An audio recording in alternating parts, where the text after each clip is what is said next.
let's be honest, nobody buys an MPV with their heart, do they? They're cars that are practical choices, you buy it with your head. I should know, I've got one. The Fowler family vehicle of choice is a Citroen Grand C4 Picasso 2008. We're all very happy with it. It's been reliable, nice and comfortable.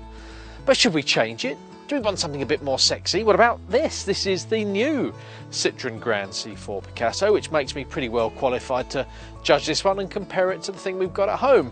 And instantly, well, as MPVs go, it does look pretty sexy from these really sleek LED lights. These are the real headlights down here. I like the way the grille goes into the new smoother Citroen chevron, a bit Star Trek as well, and then round the side, typical Germanic lines rather than French, very solid waistline there. And I quite like this clever bit, these grey roof rails that go all the way back and sweep round into a C.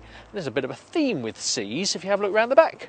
These C-shaped lights at the back here are quite snazzy as well, and they mark the Grand Picasso out from the 5-seat Picasso, and you'll see twice as many of these on the road than you will its smaller car. Now, little Picasso sign there, and down here, blue HDI. That's something we're going to talk a little bit about later on, but this gives you a bit of an indication as to where Citroen is taking the C4 Grand Picasso.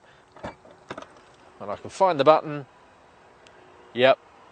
It's gone posh. On the top models, you even get a powered tailgate. Something that, let's be honest, how have we lived without power tailgates before? You still, unfortunately, get a bit of a pain in the backside. One of these luggage covers. Yes, it's light, but there's nowhere to put it, so let's get rid of that. As with my car, it's really easy to change from a 5-seater to a 7-seater. Go on, time me. You put those bits up there. There we go. And with 2 hands, you get 2 seats at the back. Very similar to the old car, but frankly, if it ain't broke, don't fix it.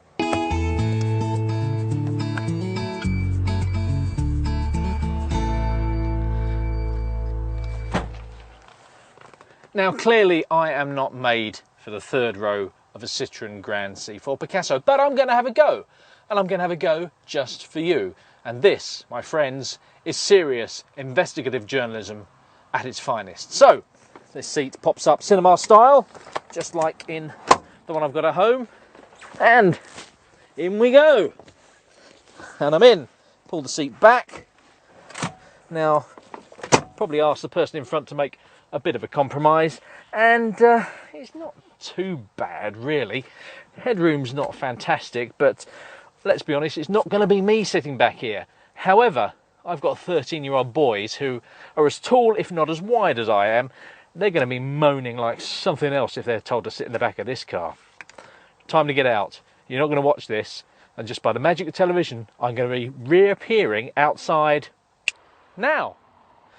Most of the time these cars are going to be used in 5-seat mode, and that's where there's some really good news, because this car sits on Citroen's new EMP2 platform. It's lightweight technology that also underpins the Peugeot 308 and numerous other Citroens and Peugeots to come. What that means is the wheelbase of this car is about 11 centimetres, about that much longer than the old one, yet the overall length is only 1 centimetre longer. That translates into loads of space inside. For me, bags of knee room, loads of headroom, great view out the panoramic roof, and kids are going to have loads of space to argue to their heart's content with 3 equally sized seats in the middle row here. Makes fitting child seats a lot easier too, especially with these longer doors that open wide.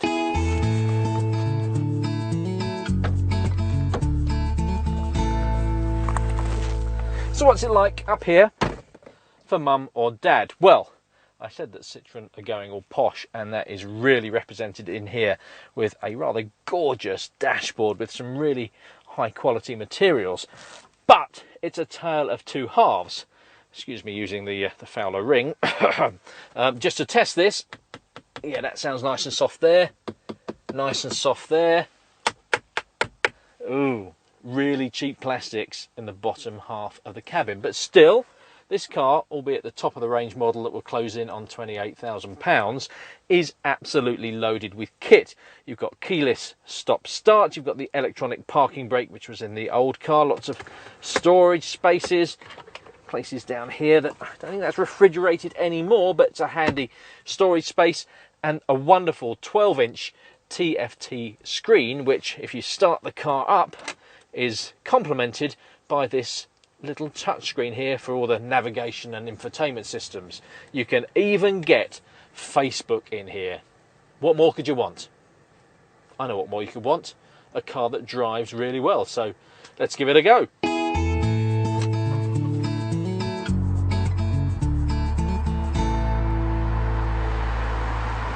In spite of the rather nice flat bottom steering wheel we've got here, this isn't a sporty car, nor is it meant to be. Thankfully Citroen has avoided the temptation to make it ride horribly and handle adroitly when, frankly, it's about carrying the kids around. So the ride is comfortable, it's firmer than the old car, but it's less bouncy and less wallowy than before. You can't hide the fact that it's a tall car and it's going to lean a bit as you go around fast bends, but as I say, that's not what this car is all about. It's about comfort and refinement, and on the motorway it's really hushed, impressively so. This top spec car actually comes with double glazing too.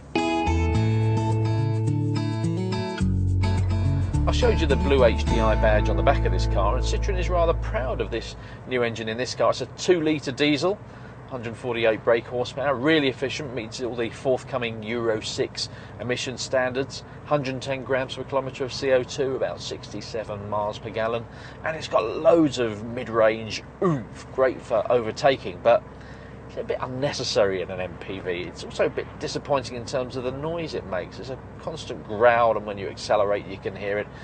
I think a better bet will probably be the 1.6 diesel with 115 brake horsepower, still really efficient, just over 100 grams per kilometre of CO2, or the car that really intrigues me is the AirDream version with 90 brake horsepower. Whether that's enough in a car of this size will remain to be seen, but the emissions figures and MPG are sensational for a 7-seater. You can get 74 miles per gallon, 98 grams per kilometre of CO2, so it's road tax free. That really is pretty good.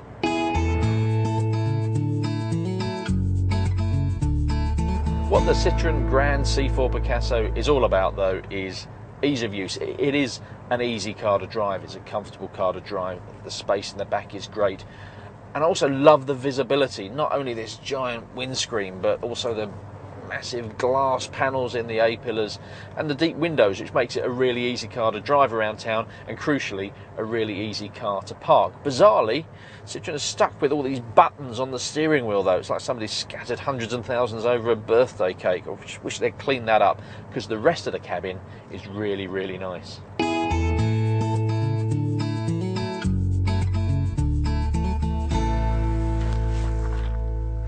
So, would I be tempted to swap my old Citroen Grand C4 Picasso for one of these new ones? Do you know what? I think I might be, and these are the reasons why. Whenever you're buying a new car, I always say you've got to future-proof yourself. You've got to future-proof yourself against running costs, because they're only going to go one way. So you've got to get a car that's really efficient with high MPG and low CO2.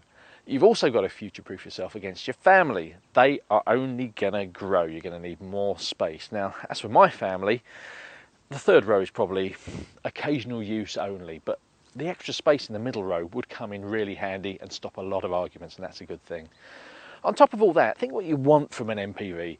You want something, if possible, to be stylish. This car certainly is. You want it to have that space, you want it to be easy to use with good visibility and easy to park. It's got to be comfortable to drive. It's got to have loads of technology on board. And with all those things, this car ticks all those boxes. As MPVs go right now, this is one of the very best.